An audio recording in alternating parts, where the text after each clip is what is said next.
मनोज जरांगे आणि सोलापुरातल्या बार्शीचे अपक्ष आमदार राजेंद्र राऊत यांच्यात जोरदार खडाजंगी सुरू आहे।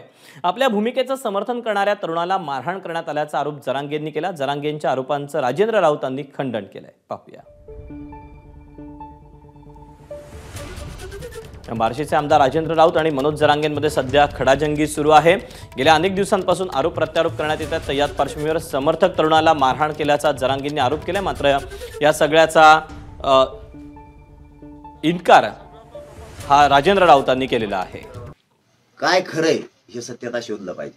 मी आरोप करायचा म्हणून करत नसतो आणि मागं लागलो एकदा तर सोडत नसतो। मी माझा निकषच वेगळा आहे। मी कोणाच्या वाटा जात नाही आणि एकदा का मागं लागलो तर सोडत नाही।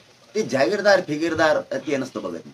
हा तू कोण आहे काय आहे, तू किती पैशाचा आहे काय आहे, तिथं पैसे पैसे काय नसतं। इथं रावणाचा कार्यक्रम झालाय तर इथं पैसे पदन मंत्री आमदार हे चिल्लर विषय।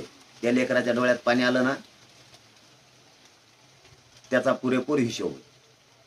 त्या लेकराच्या डोळ्यात पाणी आलं किंवा त्याच्या बायकोचं आलं, त्याच्या आईचं आलं, त्याच्या भावाचं आलं, त्याच्या मुलाचं आलं, निवडणुकीत हिशोब होईल।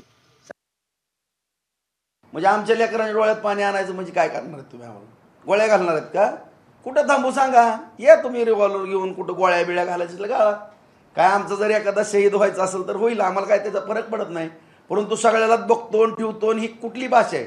माझी या ठिकाणी महाराष्ट्र सरकारला केंद्र सरकारला नम्रतेची विनंती आहे। डॉक्टर बाबासाहेब आंबेडकरांच्या संविधानाप्रमाणे चालणारा देश आहे, राज्य आहे। या ठिकाणी असं जर कोण दादागिरीने काय करत असेल प्रश्न विचारल्यामुळं तर या बाबतीमध्ये गांभीर्याने सरकारने यामध्ये दखल घ्यावी अशी माझी सरकारला सुद्धा हात जोडून विनंती आहे। एबीपी माझा, उघडा डोळे बघा नीट।